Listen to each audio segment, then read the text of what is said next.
ನಾನು ಸಿದ್ಧಪಡಿಸಿದ್ದೇನೆ. ಜನರನ್ನ ಹಳ್ಳಿಯಿಂದ ತಪ್ಪಿಸಬೇಕು, ಬರದನ್ನ ತಪ್ಪಿಸಬೇಕು, ನಗರಗಳಲ್ಲಿ ಅಲ್ಲೇ ಉದ್ಯೋಗ ಸಿಗಬೇಕು, ಅಲ್ಲೇ ಉತ್ತಮವಾದಂತಹ ವಿದ್ಯಾಭ್ಯಾಸದೊಳಗಬೇಕು. ಇದು ನಮ್ಮ ಸರ್ಕಾರದ ಆಶಯ.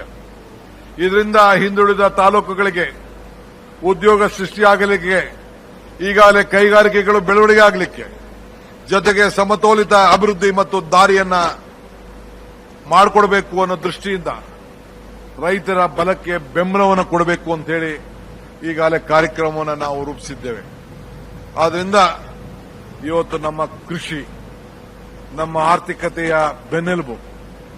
ಬೆಳೆ ವಿಮಾ ಯೋಜನೆ ಈಗಾಗಲೇ 12.35 ಲಕ್ಷ ತೆರಿಗೆ, 1300 ಕೋಟಿ ರೂಪಾಯಿ ಪರಿಹಾರವನ್ನು ಈಗಾಗಲೇ ನೀಡಲಾಗಿದೆ.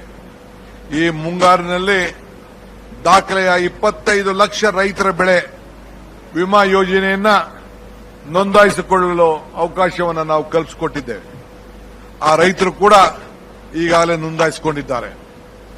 2 ಲಕ್ಷ ಹೆಕ್ಟೇರ್ ಪ್ರದೇಶಕ್ಕೆ ಸೂಕ್ಷ್ಮ ನೀರಾವರಿ ವಿಸ್ತರಣೆಯಿಂದ 184 ಹೈಟೆಕ್ ಹಾರ್ವೆಸ್ಟರ್ ಹಬ್ ಈಗಾಗಲೇ ಸ್ಥಾಪಿಸಿದ್ದೇವೆ.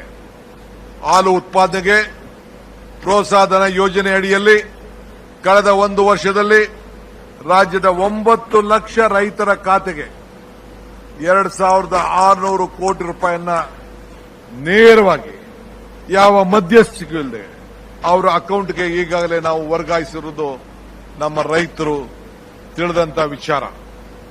ನಮ್ಮ ನಂದಿನಿ ಉತ್ಪಾದನೆಗಳು ಈಗಾಗಲೇ ಅಂತಾರಾಷ್ಟ್ರೀಯ ಮಾರುಕಟ್ಟೆಯಲ್ಲಿ ಉತ್ತಮವಾದಂತಹ ಮನ್ನಣೆಯನ್ನ ಪಡೆದು ಈ ಪ್ರಮಾಣವನ್ನು ಇನ್ನಷ್ಟು ಹೆಚ್ಚಿಸಲು ಕಾರ್ಯಕ್ರಮವನ್ನು ರೂಪಿಸಿ ಆ ರೈತನ ಈ ಹೈನುಗಾರಿಕೆಗೆ ಒಂದು ದೊಡ್ಡ ಶಕ್ತಿಯನ್ನ ನಮ್ಮ ಸರ್ಕಾರ, ಇಂದಿನ ಸರ್ಕಾರ ಇವತ್ತು ಮುಂದುವರಿಸಿಕೊಂಡು ನಾವು ಹೋಗ್ತಾ ಇದ್ದೇವೆ. ಇವತ್ತು 275 ಸಂಚಾರಿ ಪಶುವೈದ್ಯಕೀಯ ಘಟಕಗಳ ರೈತರು ಮನೆ ಬಾಗಿಲಿಗೆ ತೆರಳಿ ಆ ಒಂದು ವೈದ್ಯಕೀಯ ಸೇವೆಯನ್ನ ಮಾಡಲು ಈಗಾಗಲೇ ಕಾರ್ಯಕ್ರಮವನ್ನು ನಾವೆಲ್ಲ ರೂಪಿಸಿದ್ದೇವೆ.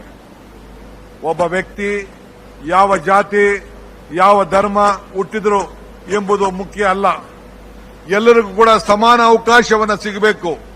ಇದು ನಮ್ಮ ಸರ್ಕಾರದ ನೀತಿ ಕೂಡ ಆಗಿದೆ.